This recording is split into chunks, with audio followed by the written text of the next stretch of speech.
This is important to all of us involved in the conference. We'd like to dedicate this session to our very dear friend Beryl Poole, who we lost in October. Beryl worked with us on these conferences right from the get-go. She was always there. She's one of the team. We miss her very, very dearly, and we'd just like to say, Beryl, we're here, we're doing it, we're doing this session, we're having this conversation for you. You're right there in the middle of us. For me, I've become sort of immune to stigma because probably I've lived with it for so long that I just walk through it and I don't actually realise it's there. And then every now and again, I was talking to somebody earlier and saying, you know, I walk into Marks and Spencer's now and again and I'm actually quite not respected, I just like carried away, but they know if I walk in that I'm not going to go away with half the shop. You know, I didn't pay. But yet, when there's that was many years ago. There's a lot to be said about what I've heard in the room. I like people who've been here years. It's great, I love it. It's about sharing the opportunity and passing it back. Massive increase in complex challenges across the board with service users, from your MPS, you know, you're not only getting new drugs, to historical challenges. They still remain, do you know what I mean? And yet the money's dwindling, and I think, you know, for me today, the whole purpose of getting up here and speaking to you guys is there's a massive need now for service users to start connecting. Let's get a network and let's take it from there. Must be about 6 years ago, 5-6 years ago, I was massively inspired by this gentleman at the end as to what we could do when we started to mobilise and organise service users.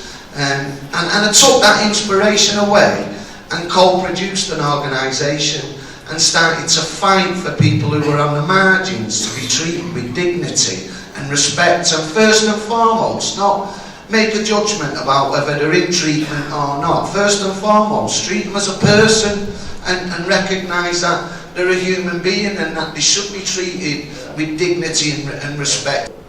And I think we need a national service user voice. I suppose but I have a challenge for you. If we're going to do this, can we agree to disagree before we start talking? Because we need everybody.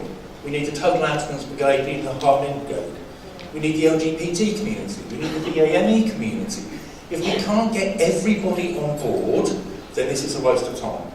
And to get everybody on board, we're going to have to agree that we don't agree before we start. I have been a bit sceptical in the past about a national service user voice because it has been tried before, it's not really worked before.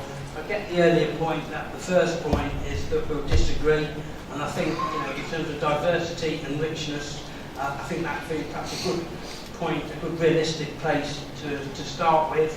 And you know, this conference is entitled "Keep on Moving," and you know, maybe the time is right between us this morning to start a real meaningful service user voice. Thank you.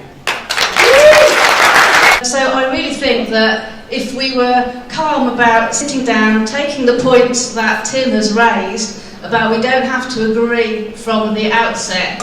Let's agree to disagree, but let's do something, because we've been talking about this for several years now, saying let's act, let's have some meetings at lunchtime, let's galvanise the whole process. If you're serious about doing this, let's move on with it. Let's leave our names on a sheet of paper. Let DDN use the networks that brought all of you together in this room today, and let's just move it along. You all know DDN, or you wouldn't be here. Use us. That's what I'd like to offer from that. Thank you.